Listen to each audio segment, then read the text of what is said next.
Now, Margaret used to live around, go over woods over at Alcoa and live on the weekends with the Hallburn. Them people run a store up the hall there at Alcoa. Their name was Hallburn, Halburn, and Margaret run around with the girl, and the boy married Margaret's first cousin. They lived down at Barbersville.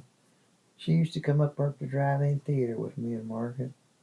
She was Everett's girl, Everett's Hall. Lived right the next house below the Alfie. What was her name? She married that Hallburn. Halburn, or something like that. They had a store on it.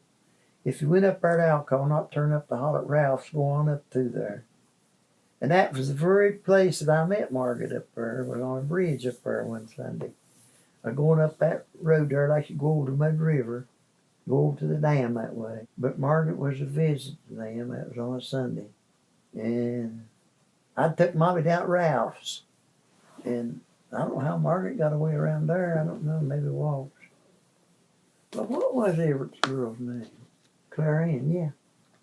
Margaret and her, and I guess that Halburn girl, I can't think of her name. That must have been about 1950, probably. I must have had a 40 model Chevrolet. Could have been about the time I had a 36 Pontiac, was a real good car. Doors open backwards. I got it I bought it in 48. No, they sold new Kaisers Fraser there at Madison. They're going down into town there on the right before you get down to Ray Harless's place. There was a car dealership there. Joe Lawson from Yawkey sold at Kaisers and Frasers. And that was a trade-in on a Kaiser, a 36 Pontiac. I bought it from, I'll tell you the salesman I bought it from, Remus Ellison from up Hewitt. And he was a salesman. And I got separated from him. So later on in the years, he used to come down to the Dairy Queen. I'd ride a motorcycle. He was from up the head of Hewitt. That's where he lived. And he'd come down there to the Dairy Queen. I got acquainted with him again. And he'd retired from Carbide over at Charleston in all them years. He knowed me when I delivered papers up Hewitt. He was on my route up there, up at Lake. Remus Ellison. Good fella. But he was just young when I bought the car. I guess it might have been his first job. But I was trying to think of the salesman. Remus and that other salesman was from down there at Griffithsville. Of course, Joe Lawson was from Yawkey and owned a car lot. And this Spencer Dorsey used to work at Black's. He was the other car salesman. There was two of them. They was an Ebro Lawson and Joe Lawson. Must have been. See, Sanford Miller bought one of them Fraser Manhattans. It was one of them cars, the Frasers. And Hank Stairs at Danville, Hank Jr. Old Hank run the beer joint there where T&R was. Behind Parasol Place. That was a beer joint at one time. And old Hank run that beer joint.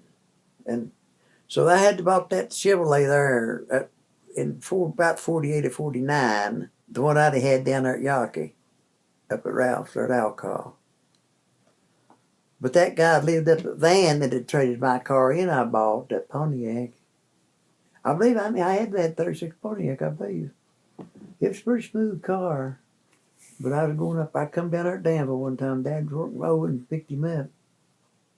I don't know why. We was going up there right below, we'd been up there right above the mouth of Long Branch at that time. And you throw the rod through the motor. Running good. The rod coming loose, knocked the hole in the motor. And I had to shut the motor off, and I drove it on home with a hole in the motor, blowing the oil out. But that was the last trip it was going to go anyhow. And put a Chevrolet motor in the same car. 35 Chevrolet motor. And it didn't fit. I had to put blocks under the motor to raise it up. The motor mounts didn't fit. It worked. I was trying to think of that guy's name up there at Fan that owned that car, and I couldn't think of it because that's where Mr. Coon and his boys out here come from, right there at Fan. That's where they might, he would have probably known that guy back then. But his first name was Carl. And I told him where he lived. I knowed where he lived. Because when I bought the car, I had to go to the house to get some part. I don't know what part it was that was still at home that belonged on the car. I had to go back. I got to go and go get it. I went up there and went down that alley. When we went in that van and went across the bridge and started up through there, there's right sharp curves right on out there. And you get in that curve and went right straight down that driveway, and that guy lived down in there on the left. But his first name was Carl. Could have been a spur. Might have been a right door or what.